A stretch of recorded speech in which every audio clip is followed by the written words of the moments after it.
தங்கப்பிள்ளையே, இன்று உன் அப்பன் கருப்பண்ண சாமி என்னுடைய வாக்கினை தர வரவில்லை. மாறாக உன்னுடைய குலதெய்வத்தின் வாக்கு ஒன்றினை கொண்டு வந்திருக்கிறேன். ஏனென்றால் அதற்கு ஒரு காரணம் இருக்கின்றதல்லவா? அதை உன்னால் நிச்சயமாக புரிந்து கொள்ள முடியும்.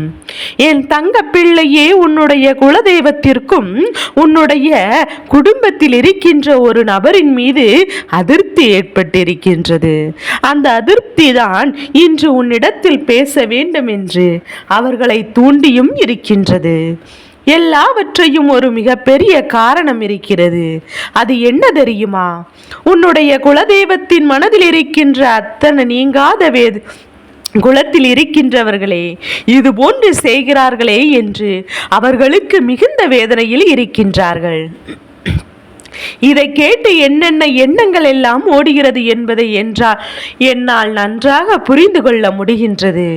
என் குலத்தில் அப்படி யார் இப்படிப்பட்ட ஒரு சூழ்நிலையை உருவாக்கி இருக்கிறார்கள்? குலதெய்வத்திற்கே அவர்கள் மீது வெறுப்பு வருகிறது என்றால் அப்படி என்ன நடந்துவிட்டது என்று நீ நினைக்கின்றாய் அல்லவா? என் தங்கமே, இதை நீ உன் குலதெய்வத்தின் வாயிலே கேட்டுக்கொள். இப்போது இந்த அப்பன் உன்னுடைய வாழ்க்கையில் குலதெய்வத்தின் வாக்கினை அப்படியே சொல்கிறேன். அவர்களின் எண்ணங்கள் என்னெல்லாம் சொல்கின்றார்களோ அதை உன்னிடத்தில் சொல்லும் போது நீ தெளிவாக பொறுமையாக நீ முழுவதுமாக கேட்டுவிட வேண்டும். ஏனென்றால் முழுமையாக கேட்டால்தான் உன் குடும்பத்தில் என்ன நடந்தது, எதனால் இந்த விஷயங்கள் நடந்து கொண்டிருக்கிறது என்பதை நீயாகவே தெரிந்து கொள்வாய் அல்லவா? என் தங்க பிள்ளையே, இதோ உன் குலதெய்வம் சொல்வதை நீ முழுமையாக கேள். என் அன்பு குழந்தையே, நான் தான் உன்னுடைய குலதெய்வம். என்னுடைய குலத்தில் இருக்கின்ற என் குழந்தையும் நான் ஒன்று போலதான் பார்க்கின்றேன். அதுபோலதான் நாம் எல்லோரும் ஒற்றுமையாக இருப்பார்கள், மற்றவர்களுக்கு உதாரணமாக வாழ்ந்து காட்டுவார்கள் என்றுதான் இங்கே நினைத்து கொண்டிருக்கிறேன். என்னுடைய குழந்தைகள் என் குழந்தை கோவிலுக்கு வரும்போது பூஜைகளை செய்யும் போதும் ஒற்றுமையாக இருக்க வேண்டும் என்றுதான் நினைக்கின்றேன். ஆனால் இவர்களோ இப்போது என்ன செய்து கொண்டிருக்கிறார்கள் தெரியுமா? என் செல்ல குழந்தையே, இந்த விஷயம் உனக்கு தெரிந்திருக்க வாய்ப்பில்லை. அப்படி என்றால் அவர்கள் என்னிடத்தில் வந்து சொன்ன விஷயம் என்னவென்று எனக்கு மட்டும்தான் தெரியும். என் தங்க பிள்ளையே, உன்னை பற்றி அவர்கள் என்ன சொன்னார்கள் என்பதையும் இப்போதே கேட்டுக்கொள்ள வேண்டும். உனக்கு மிகப்பெரிய துரோகத்தை செய்ய வேண்டும் என்று அவர்கள் என்னிடத்திலே வந்து கேட்கிறார்கள். நீ என்னுடைய குலசாமி அல்லவா? என் மனதில் இருக்கின்ற இந்த வேதனையை எல்லாம் போக்கி தந்து விடமாட்டாயா என்றெல்லாம் உனக்கு எதிராக வேண்டுதலை என்னிடத்தில் வைத்திருக்கிறார்கள். உன்னுடைய வாழ்க்கையில் இருந்து நீ எந்த அளவிற்கு ஏதாவது ஒரு கஷ்டத்தை கொடுக்க வேண்டும் என்றும் என்னிடத்தில் அந்த சொல்லிவிட வேண்டும் என்றும் அப்படி நீ யாருடைய மனதில் வேதனை ஏற்படுத்தியிருக்கின்றாய் என்று சற்று சிந்தித்து பார். இன்று இவர்கள் உன்னுடைய வாழ்க்கையே இருக்கக்கூடாது என்றல்லவா என்னிடத்தில் வந்து வேண்டுதல் வைக்கிறார்கள். நான் இங்கே உங்கள் அனைவரும் ஒற்றுமையாகவும் பாடுபட்டு கொண்டிருக்கின்ற நேரத்தில் என்னுடைய சன்னிதானத்தில் வந்து நின்று கொண்டு நீ வாழக்கூடாது என்று அவர்கள் சொன்ன வார்த்தைகளை என் மனதை ரணமாக்கி விட்டது. இதுதான் நிஜமான உண்மை. அதனால் சீரணிக்க முடியவில்லை என் பிள்ளையே. ஏன் இப்படி சொல்கிறார்கள், என்ன பிரச்சனைகள் என்று பார்க்கும்போதுதான் எனக்கு முழு விஷயமும் புரிந்தது. ஏதோ ஒரு சிறு மனவேதனைக்காகவும் சிறு சங்கடங்கள் இருக்கின்றது. அதனால் பிரச்சனைகள் தொடர்ச்சியாக தான் இப்படிப்பட்ட வேண்டுதலை எல்லாம் இவர்கள் என்னிடத்தில் வைப்பதற்கு காரணமாக இருக்கின்றது. என் பிள்ளையே, உங்கள் இருவருக்குள் ஏதோ ஒரு விஷயம் நடந்திருக்கிறது. அதில் உன் பக்கம் தவறு இருக்கிறதா, அவர்கள் பக்கம் தவறு இருக்கிறதா என்று நிச்சயமாக அறிந்து கொள்ள வேண்டியது என்னுடைய பொறுப்பு. தவறு இருப்பவர்கள் பக்கம் நின்று நான் ஒரு நாளும் பேச மாட்டேன். யார் பக்கம் நியாயம் இருக்கின்றதோ அவர்களுக்கு நியாயத்தை தான் வழங்குவேன். என்னுடைய கடமை என்பதையும் நீ புரிந்து கொள். இந்த கருப்பண்ண சாமி தவறே செய்யாத குழந்தைக்கு ஒரு நாளும் கொடுப்பது கிடையாது. அவர்கள் செய்த தவறுக்கு மன்னிக்க கூடிய அளவில் இருந்தால் அவர்களின் மனம் திருந்துவதற்கு, அவர்களால் பாதிக்கப்பட்டவர்களுக்கு நல்ல வாழ்க்கையை கொடுப்பதற்கும் இந்த கருப்பண்ண சாமி எல்லா வாய்ப்புகளையும் உருவாக்கி கொடுப்பேன். எல்லாவற்றையும் நல்வழிப்படுத்துவேன். அவர்களை நன்றாக வாழ வைப்பதும் என்னுடைய கடமையை தவிர யாரையும் அழிக்க வேண்டும், ஒருவருடைய வாழ்க்கையை கெடுத்து விட வேண்டும் என்பது ஒருபோதும் நினைப்பதில்லை. என் தங்க பிள்ளையே, உன் குலதெய்வமான என்னிடத்தில் வந்து இது போன்ற விஷயங்களை என்று நினைத்தார்கள். இன்னும் என்னெல்லாம் செய்ய துணிந்தார்களோ என்று தெரியாமல் தான் இப்போது சற்று மனகுழுப்பத்தில் இருந்து கொண்டிருக்கின்றது. நீ ஒன்றை மற்றும் நன்றாக புரிந்து கொள். உனக்கு யாரிடத்திலும் சிறிய மனக்குழப்புகள் இருந்தாலும், சங்கடங்கள் இருந்தாலும், அதையெல்லாம் தூர எறிந்துவிட்டு பிரச்சனைகளில் இருந்து நீ மீட்டு வர வேண்டும். அதற்காக எல்லாவற்றையும் பொறுத்து கொண்டு செல்ல வேண்டும் என்று உன் அப்பன் சொல்லவில்லை. இதுவரை நடந்தது என்னவாக இருந்தாலும் அது உன் குலதெய்வம் என்னிடத்தில் விட்டு நீ சென்று விட வேண்டும் என்றுதான் உன்னிடத்தில் சொல்கின்றேன். என் குழந்தையே, என்னிடத்தில் அதையெல்லாம் ஒப்படைத்த பிறகு அதையெல்லாம் நான் பார்த்து கொள்வேன்.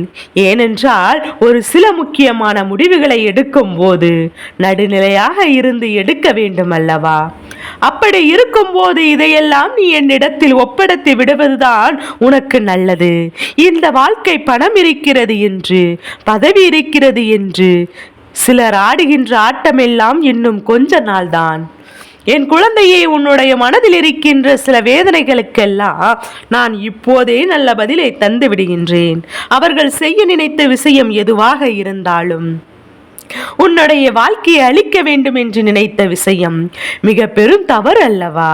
அதற்கெல்லாம் நீ பயப்பட வேண்டாம். அவர்கள் என்னிடத்தில் தானே இதையெல்லாம் சொன்னார்கள். உன் குலதெய்வம் உன்னை சுற்றி நான் பாதுகாப்பாக நிற்கும் போது உனக்கு எந்த ஒரு ஆபத்தும் யாராலும் கொடுத்து விட முடியாது. உன்னுடைய வாழ்க்கையை பாதுகாக்க வேண்டிய பொறுப்பு என்னிடத்தில் தான் உள்ளது என்பதையும் நீ மறந்து விடாதே. குழந்தையே, இங்கே எத்தனை துன்பங்களை தாங்கிக் கொண்டிருந்தாலும் உன் அப்பனை நீ இருக்கிறாய் என்று தைரியத்தில் தான் இத்தனை கஷ்டங்களையும் நான் கடந்து வந்து கொண்டிருக்கிறேன். ஏனென்று என்னை முழுமையாக நம்பிவிட்டாய் அல்லவா? உன்னுடைய நம்பிக்கை என்றும் வீண் போகாது. என் தங்கமே, நீ அனுபவித்த கஷ்டங்களும் பிரச்சனைகளும் மனவேதனைகளும் நிச்சயமாக பதில் கிடைக்கத்தான் போகின்றது. என் பிள்ளை, என்னுடைய ஒரு உதவியை எதிர்பார்த்து நிற்கின்றாய் அல்லவா? நீ எதிர்பார்த்து நிற்கின்ற விஷயங்கள் எல்லாம் மற்றவரிடத்தில் வேண்டுமானால் ஏமாற்றங்களாக இருக்கலாம். ஆனால் இந்த கருப்பண்ண சாமியிட்டையும் உன் குலதெய்வத்திட்டையும் உன் இஷ்ட தெய்வத்திடையும் எந்த ஒரு எதிர்ப்புகள் விஷயங்கள் எல்லாம் உனக்கான நேரத்தில் நிச்சயமாக கிடைக்கும். உன்னை வந்து சேர்ந்தும் விடும். அதற்காக நீ எப்போதும் என்னையே நினைத்து கொண்டு என் நாமத்தையே திரும்ப திரும்ப சொல்லிக்கொண்டே இருக்கின்றாய் அல்லவா? என் தங்க பிள்ளையே, இப்படிப்பட்ட உன்னை நான் ஒருபோதும் கைவிட்டு விட மாட்டேன். நீ நம்பிக்கையோடு வாழ வேண்டிய நேரம் வந்துவிட்டது. நீ எந்த ஒரு வேண்டுதலையும் நினைத்து, எந்த ஒரு கஷ்டத்தையும் நினைத்து இந்த கருப்பண்ண சாமியை சரணடைந்தாயோ நிச்சயமாக அதற்கான பலன்கள் கொடுக்க போகின்றேன். ஆயிரம் பேர்கள் கூட உன்னை அள்ளி கொடுக்க வேண்டும் என்று அவர்கள் தீட்டம் தீட்டிக் கொண்டிருக்கலாம். அதையெல்லாம் முறியடித்து உன்னை நல்லபடியாக நான் வாழ வைக்கப் போகிறேன். உனக்காக இந்த கருப்பண்ண சாமி நான் வருகின்றேன் என்பதை நீ மறந்து விடாதே. நீ நினைக்கின்ற எல்லா விஷயத்தையும் உனக்காக உன் வாழ்க்கையில் செய்து கொடுக்க போகின்றேன். பணம் மட்டும் வாழ்க்கையில் இருந்து விட்டால் புண்ணியம் கிடையாது. சிலருக்கு நல்ல விஷயங்கள் செய்து மனதார மற்றவரின் ஆசிகளையும் நீ பெற வேண்டும். என் குழந்தையே, அதுபோலதான் உனக்கானதெல்லாம் எதானதாலும் அதுவெல்லாம் உன்னை வந்து நிச்சயமாக சேரப்போகின்றது. உன் வாழ்க்கையில் இருக்கக்கூடிய எல்லா விஷயங்களையும் கடந்து நல்ல நேரத்தை உன்னிடத்தில் கொண்டு வந்து கேட்பேன். எல்லா விஷயங்கள் எல்லோரும் ஆச்சரியப்படும்படி நடந்து கொள்ள முடியும் என்பதையும் நினைவில் வைத்துக்கொள். உன்னை அங்கே கண்ணீர் சிந்த வைத்துவிட்டு மனவேதனையிலும் தள்ளிவிட்டு அவர்கள் சந்தோஷமாக இருந்துவிட முடியும் என்று நினைத்து கொண்டிருக்கிறார்கள் அல்லவா? நான் அவரிடத்தில் இந்த வாழ்க்கையை ஏனென்றால் என்ன என்று ஒரு மிகப்பெரிய பாடத்தை உணர்த்த போகின்றேன் அல்லவா. உனக்கு ஏற்பட்ட கஷ்டத்திற்கான தீர்வினை அவர்கள் நிச்சயமாக அனுபவிக்கப் போகிறார்கள். இதற்கு முன்பு உன்னுடைய வேதனை எல்லாம் அவரிடத்தில் புரிய வைக்க வேண்டும் என்று எத்தனையோ சூழ்நிலைகளை வாய்ப்புகளையும் நான் உருவாக்கி கொடுத்தேன். ஆனால் அதையெல்லாம் அவர்கள் உணர்ந்து கொள்ளவில்லை. உனக்கு அதே தவறினை தான் செய்து கொண்டிருக்கிறார்கள். அதை திருத்தி கூட என் தண்டனையில் இருந்து நான் தப்பித்திருக்கிறார்கள். ஆனால் அவர்கள் இன்னும் திருந்தாத காரணத்தினால்தான் நிச்சயமாக இந்த குலசாமியும் இந்த கருப்பண்ண சாமியும் என்னவென்பதையும் என்னுடைய தண்டனை எப்படிப்பட்டது என்பதையும் அவர்கள் பார்க்கத்தான் போகிறார்கள். என் பிள்ளையே, நீ மனதார யாருக்கும் தீங்கு செய்யாமல் அப்பனே கதி என்று இருக்கின்ற என் குழந்தையை சீண்டி பார்க்க நினைத்து விட்டார்கள் அல்லவா. உனக்கு துரோகத்தை செய்து விட்டார்கள் அல்லவா. உன்னிடத்திலே நன்மைகளை எல்லாம் பெற்றுக்கொண்டு உன்னை கீழே தள்ளிவிடவும் நினைத்தார்கள் அல்லவா. இப்போது இதை மீண்டும் மீண்டும் செய்து கொண்டுதான் இருக்கிறார்கள். ஒவ்வொரு நாளும் ஒவ்வொரு நிமிடமும் என் குழந்தையை நீ சங்கடத்தில் மனவேதனையில் தவித்து கொண்டிருக்கின்ற இவர்களை எல்லாம் நீ நினைக்கும் போது உன்னுடைய மனவேதனை அதிகமாகிக் கொண்டுதான் இருக்கின்றது. உடனே எனக்கு நல்லது செய்வாயா என்று நீ அழைக்கும் போதெல்லாம் உன் அப்பன் உடனே உன்னை தேடி வர வேண்டும் என்றுதான் நினைக்கின்றேன். எதுவரை அவர்களின் ஆட்டமெல்லாம் போகும், என் குழந்தை எந்த அளவிற்கு இவர்கள் சோதித்து பார்க்கார்கள் என்றுதான் நானும் உன் குலதெய்வமும் பார்த்து கொண்டிருக்கிறேன். அதற்கான கால நேரத்தையும் கொடுத்து விட்டேன்.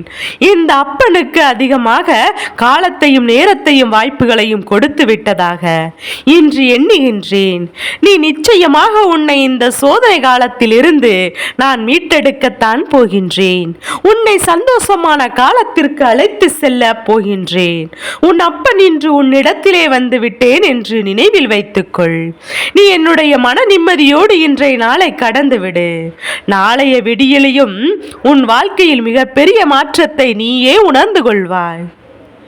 உன் அப்பன் உன்னோடு இருப்பதை நிச்சயமாக கண்கூடாக காண்பாய். என் தங்க பிள்ளையே, நீ அன்றும் என்னிடத்தில் வந்து கேட்டாய் அல்லவா. அப்பனே, நான் நாள்தோறும் உன்னை மட்டுமே வணங்குகிறேன், உன்னை மட்டுமே நினைக்கின்றேன். உன்னையே கதி என்று சரணடைந்து விட்ட பிறகும் ஏனோ இன்னும் எனக்கு சோதனைகள் கொடுக்கிறீர்களே, என்னை சோதித்து பார்ப்பதில் உனக்கு அவ்வளவு என்ன சந்தோஷம் என்று என்னிடத்தில் நீ முறையிட்டாய் அல்லவா. என் தங்க பிள்ளையே, உன்னுடைய வார்த்தைகளை கேட்டபோது இனி அப்பனின் மனது நொறுங்கிதான் போனது. இனி ஒருபோதும் என் பிள்ளையின் துன்பத்தில் நிச்சயமாக நான் இருக்க விட மாட்டேன். என் குழந்தையே, நீ என்னுடைய சந்தோஷத்தை அனுபவிக்க போகின்ற காலத்தில் நேரம் கூடி வந்து விட்டது. உன்னை ஏமாற்ற திட்டம் தீட்டி அவர்களுக்கு தகுந்த தண்டனையை நான் வழங்கப் போகின்றேன். உன் கருப்பண்ண சாமி எதிரிகளை தும்சம் செய்து கெட்டவரின் ஆட்டத்தை முடித்து வைக்க வந்திருக்கின்றேன். இனி இதையெல்லாம் நீயாகவே காரணத்தாக தான் போகின்றாய். ஆடாத ஆட்டமெல்லாம் ஆடிவிட்டார்கள். உன் வாழ்க்கையில் நிம்மதி என்பது இருக்க போவது இல்லை. நிச்சயமாக செய்த தவறுக்கு தண்டனை பெற்ற பிறகு உன்னிடத்தில் வந்து மன்னிப்பினையும் அவர்கள் கேட்கப் போகிறார்கள். அதுவரை இந்த கருப்பண்ண சாமியும் உன் குலதெய்வமும் அவர்களை விட்டுவிட மாட்டேன் என்பதை நீ மறந்து விடாதே. என் தங்கமே, நீ என்னை சாதாரண சர்வ காலமாக என்று நினைத்து உனக்கு எல்லா வளங்களையும் இனி நான் அள்ளித்தரப் போகின்றேன். என் குழந்தையின் கண்ணீர் ஒரு சொட்டு கூட வீணாகிவிடக்கூடாது. அதை நான் பாதுகாப்பாக பார்த்து கொள்ள வேண்டும். உன் மனதில் உள்ள சோதனைகளை நான் அறியவில்லை என்று நீ யோசித்து நினைத்து விடாதே. நான் இனிமேல் எப்போதும் உன்னோடு தான் இருக்க போகின்றேன். உன்னை எப்போதும் ஒரு கணம் என என்னையும் நகர்ந்து சென்று விடுவேன் என்று நினைத்து விடாதே. மனதார நம்பிவிட்ட பிறகு உனக்கான விஷயத்தில் நிறைவேற்றி கொடுக்க வேண்டியது என்னுடைய முதல் கடமை என்பதையும் மறந்துவிடக்கூடாது. என் குழந்தை சாதாரண இந்த உலகத்தில் படைக்கப்பட்ட குழந்தை அல்லவா. கருப்பனின் ஆசிகளோடு பிறந்த குழந்தை. உன்னை நான் இந்த உலகத்திற்கு தேர்ந்தெடுத்து அனுப்பியிருக்கிறேன். அப்படி இருக்கும்போது உனக்கு இத்தனை சோதனைகள் வந்த பிறகும் நிச்சயமாக உன்னை நான் காப்பாற்ற வந்து விடுவேன். இனி எத்தனை கஷ்டங்கள் வந்தாலும் அதற்காக ஒருபோதும் கலங்க வேண்டாம். என் குழந்தையே, அப்பனே கருப்பா என்று அழைத்த கணமே உன்னை தேடி ஓடோடி வந்து உன் அருகில் நிற்பேன். உன்னுடைய நேர்மையான குணங்களும் உன்னுடைய பக்தியும் பாசமும் அன்பும் இந்த கருப்பண்ணா சாமி அதிகமான மனம் குளிர் செய்து விட்டது. இல்லை என்றால் குலதெய்வம் நமக என்று கூறினாலும் உன் குலதெய்வம் உன் வீட்டில் வந்து நிற்கும், உன்னோடு துணையாக நிற்கும். என் அன்பு குழந்தையே, நல்ல விஷயங்களையும் நல்லவர்களுக்கு தீ எண்ணங்களை கொண்டவர்களுக்கும் அவர்கள் என்னென்னபடியே அந்த வாழ்க்கையை கொடுத்து தர வேண்டியது இந்த அப்பனுடைய பொறுப்பல்லவா? இதையெல்லாம் இந்த கருப்பண்ண சாமி செய்து கொடுக்காமல் ஓய்ந்து விட மாட்டேன் என்பதை மறந்து விடாதே. இருக்கக்கூடிய சூழ்நிலையில் மனிதர்களுக்குள் பிரச்சனைகளும் சண்டைகளும் வருவது எல்லாம் சாதாரணம்தான். அதற்காக ஒருவரின் வாழ்க்கையை கெடுக்க வேண்டும், அழிக்க வேண்டும் என்று நினைப்பது மிகப்பெரிய தவறு. அதையும் அவர்களே உணர்ந்து இனி உன்னிடத்தில் வந்து மன்னிப்பு கேட்கவும் போகிறார்கள். அவர்களே உணர்ந்து என் அன்பு குழந்தை யாராக இருந்தாலும் யார் மீது உனக்கு எந்த விதமான வஞ்சகனையும் எண்ணங்களும் எதிர்மறையான சிந்தனைகளும் வேண்டாம். அது மட்டுமல்லாமல் இப்படிப்பட்ட பிரச்சனைகளை எல்லாம் உன் குலதெய்வத்திடமே ஒப்படைத்து விட வேண்டும் என்றுதான் உன் கருப்பன் குலதெய்வம் உன்னிடத்தில் சொல்கிறார்கள். இதையெல்லாம் நீ சரியாக புரிந்து கொண்டால் நிச்சயமாக அதுவும் உன் குலத்தில் இருப்பார்கள். அத்தனை பேரும் ஒன்றாக இருந்தால் அது உன் குலதெய்வத்திற்கு மிகுந்த மன சந்தோஷத்தை கொடுக்கும். அதன் பிறகு உன்னுடைய வாழ்க்கையில் தொடர்ந்து நன்மைகளை எல்லாம் அவர்கள் செய்து கொண்டு தருவார்கள். மட்டும் உனக்கு தெளிவாக சொல்கின்றேன், என் பிள்ளை இதை மட்டும் செய்து வந்தால் போதும். என் தங்க பிள்ளைக்கு இந்த கருப்பண்ண சாமியின் ஆசீர்வாதம் எப்போது முழுமையாக கிடைக்கும்.